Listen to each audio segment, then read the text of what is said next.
Joining us on the All Night Channel, and we wanted to follow up with you. Earlier this week, President Trump made an announcement in Iowa that he was going to push to have the sale of E-15 additive in gasoline available now year-round, and we thought that there's no one more of an expert than I think you are probably in the country on this, and wanted to find out some of the details of, first of all, before we go any further, can you tell us just what is E-15 and why does it matter?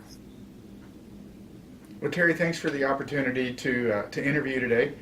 I think that Tuesday, October 9th, 2018, should be our nation's newest national holiday.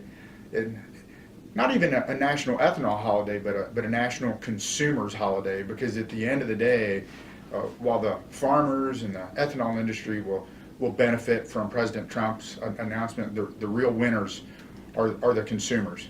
And why are the consumers the real winners out of this thing? Well, E-15, it's a blend. It's a blend that incorporates 15% ethanol into 85% blend of gasoline.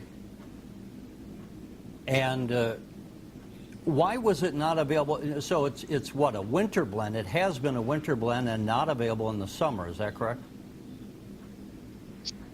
So E-15 blends and availability has been something that's been confusing for a number of years. A number of years back, the EPA actually granted a waiver on all vehicles with the exception of diesel, that would be calendar year or model year 2001 or newer could utilize E-15. The challenge with E-15 is that in a number of regions of the country, based on something that's labeled as RVP, read vapor pressure, and we can talk about that in a bit, E-15 was only allowed to be sold 8 months out of the year. And during the summer months, whenever temperatures and humidity would rise, various retailers were no longer allowed to market E-15. That did a couple things. One is it cut into the ethanol market, but more importantly, it created confusion amongst the consumers. What is this fuel? Why can I buy it at this time of year, but I can't buy it at other times of year? And with this incredible announcement that came out of President Trump, this will, again, not only increase opportunities for the ethanol industry, but once and for all, this confusion that has existed amongst the consumer will now end.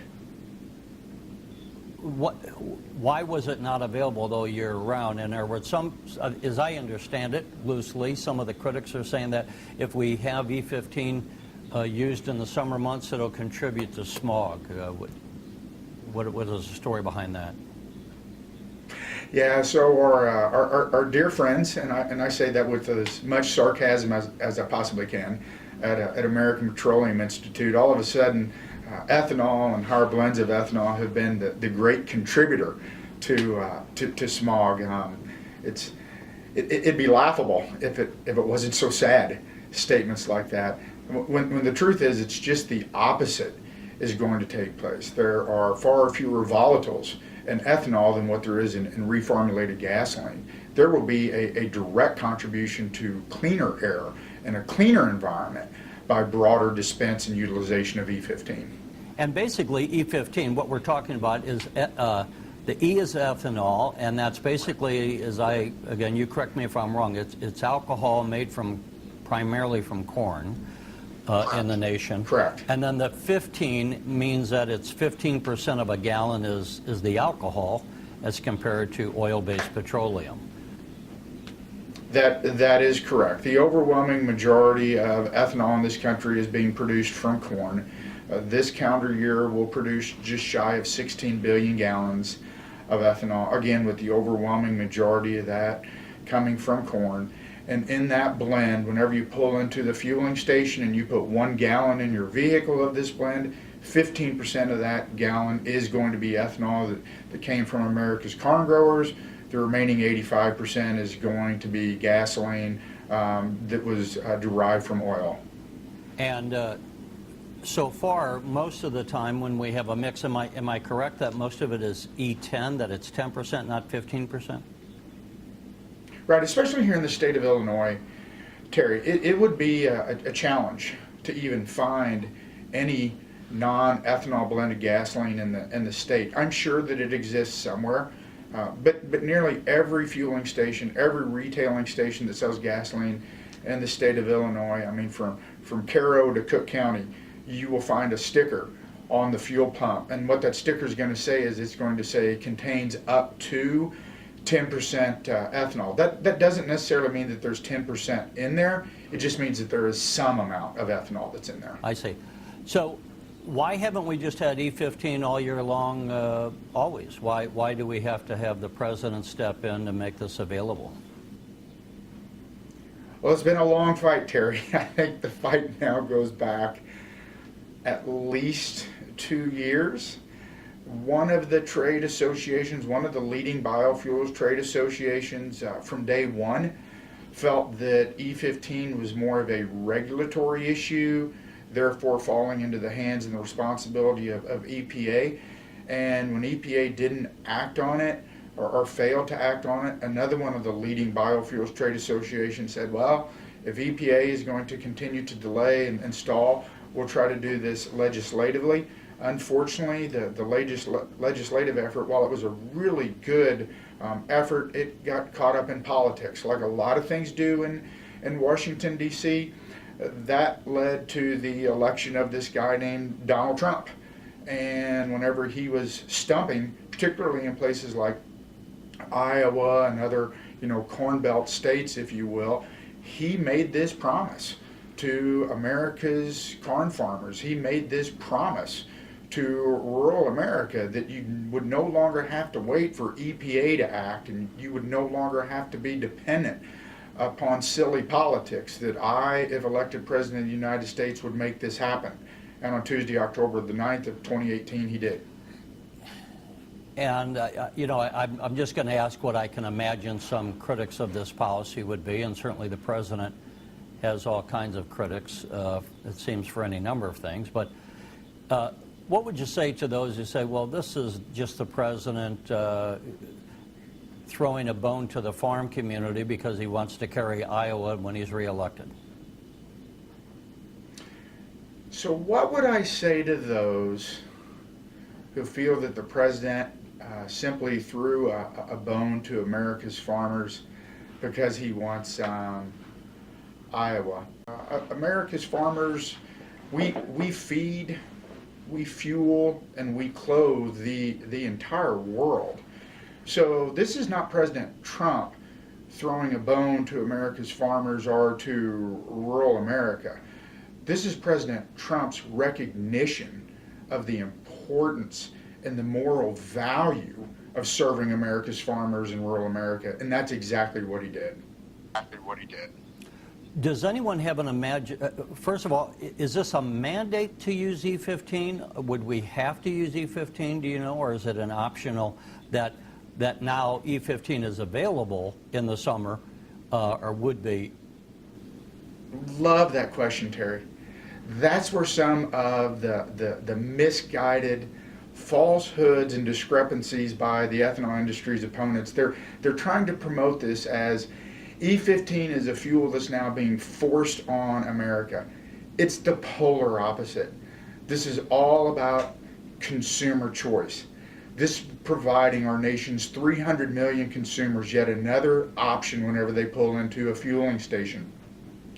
Consumers will be driven by a variety of variables, if you will. E-15 is undoubtedly going to be a little cheaper than lower blends, so maybe one consumer is driven by the cost benefit of utilizing E-15. Another consumer might be driven by the environmental benefit of utilizing E-15. Yet another consumer might be driven by the performance that their vehicle, the higher performance that their vehicle is going to receive from utilizing E-15 because of the higher octane. Again, whatever the consumer, whatever choices the consumer is driven by, there's an option there for everyone with E-15. And let me ask, I don't know if I may ask you some questions that you're unable to answer, but has anyone, first of all, run the numbers of if we are using a lot more ethanol, do we have the capacity to produce that much ethanol. Let's start with that. The capacity is clearly there. The capacity to produce the additional gallons of ethanol is clearly there. Estimates by one of the leading biofuels trade groups, it calls that in the next 3 to 5 years, this could potentially bring as much as 1.3 to 1.5 billion gallons of additional ethanol into the industry, and clearly the production capacity is there. But it does another thing, Terry. It actually has created an opportunity for new investors, new players, if you will, in the ethanol space. And what would it do to for farmers? What would it do to the price of corn? Has anyone run those numbers? So it's interesting that you asked about what it'll do for the price of corn. I got to admit, I was on the phone with my dad repeatedly on Monday afternoon and Tuesday morning, and I said, "Dad, watch the market, watch the market." As a corn farmer in southern Illinois, he didn't have a lot of corn forward contracted, so I said, "Watch the market, watch the market." I actually didn't look at what it did to the market, but it certainly has done this. It has created a renewed, positive, optimistic feeling for agriculture and for rural America and for our nation's farmers, because things have been relatively flat over the last couple of years. Certain markets have remained relatively stagnant, but this is a new opportunity for them as well. And is there any danger, I suppose, is there any danger that the price of corn goes up? Corn is also used as a feed for a lot of our livestock. Could that subsequently then drive up the price of things like pork and beef? Absolutely no concern whatsoever. When you're looking at carryover stocks from 2017 corn crop into 2018 corn crop that are nearly record highs, the corn farmers of America, they needed this opportunity. And let's put it a little bit in perspective. How's business been for the corn farmers of America? Well, business for America's farmers has been flat, and I'll utilize my very youthful 79-year-old father. Over the last 6 months to probably a year, and I say this somewhat tongue-in-cheek, but also very seriously, you know, my father has said to me, he says, "Johnny, I don't have enough years to live yet to recover from another 1980s farm crisis again." And it's not that we were in farm crisis yet, but a lot of signs were certainly there, and particularly in southern Illinois. If you draw a line maybe at Interstate 70, and that's somewhat of a guesstimate, but Interstate 70, Interstate 64 south, we were already either right at or even below cost of production. We needed new market opportunities for new bushels of corn, and we needed it now. And while this announcement by the president probably will not lead to any immediate new markets, at least there's opportunity for years to come. And again, I think I may have asked this before, but as far as running the numbers, I would certainly imagine it puts a price floor under the price of corn, because you're going to have that additional demand. But as far as do we have to put more acres in cultivation to meet the E-15 demand then, or would we have to kind of have 1 or 2 years to kind of really know what impact that's going to have? So there's 2 or 3 things in there, Terry. First of all, on the overall impact to corn prices and whether this is going to create a new floor, I would defer to my good friends at Illinois Corn Growers or National Corn Growers or some of the commodity firms on that question. But in terms of the acreage, I think a little known fact is that acres in production, row crop production, those number of acres have actually been on a very steady decline. And in fact, in crop year 2018, again, I go back to Caupert farms as as an example, we actually planted less acres of corn than we have in probably the last 4 to 5 crop years. We had converted some acres over to soybeans that otherwise would have been in corn, and that was 100% because of market conditions and prices. So there's definitely plenty of corn out there. Again, this is not an immediate solution to this nearly overproduction situation that we've been in the last few years, but it certainly is opportunity for the future. I should have asked this earlier, perhaps, but where does the president's initiative now stand? Is it good to go? Yeah. Does he have to have EPA sign off on it? Or Terry, another great question. So this is not one of those areas in which the president of the United States can pull out his ink pen, sign an executive order, and it's done. It doesn't work that way. What the president has done is the president has ordered the EPA to stop looking at this thing, stop navigating this doggone thing, and actually put a set of rules out there. We're hoping that happens relatively soon. When the EPA makes a proposed ruling on year-round use of E-15, there will then be a comment period.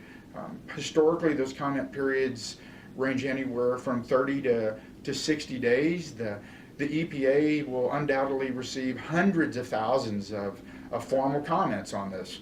Some pro, some con.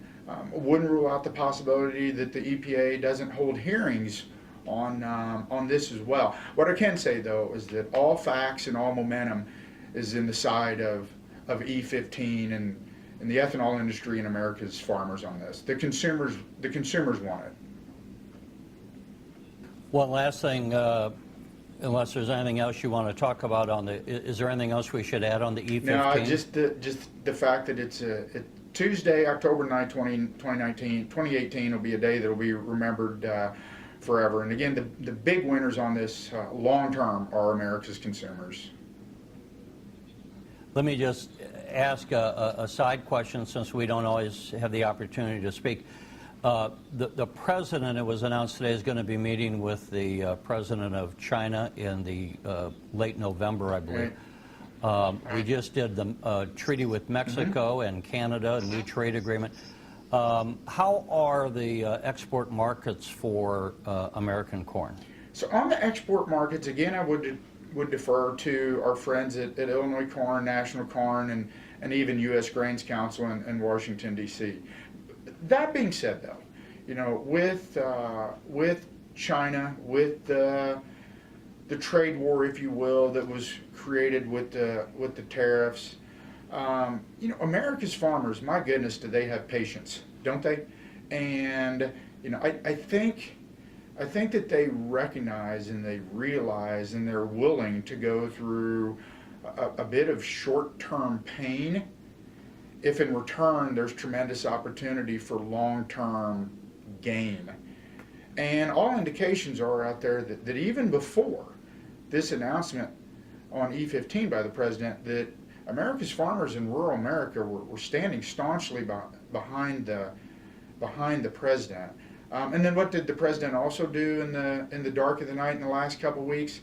He negotiated this great deal with Mexico and Canada. So yeah, all signs are very, very positive, and rural America is very optimistic right now. Well, John Caupert, you were with the National Corn to Ethanol Research Center down at SIUE in Edwardsville, one of the great unknown but resources that we have in the state of Illinois, and we certainly want to tap into your knowledge as often as we can when these issues come up, and we appreciate you taking the time to speak with us. Terry, give us a call anytime. We appreciate it.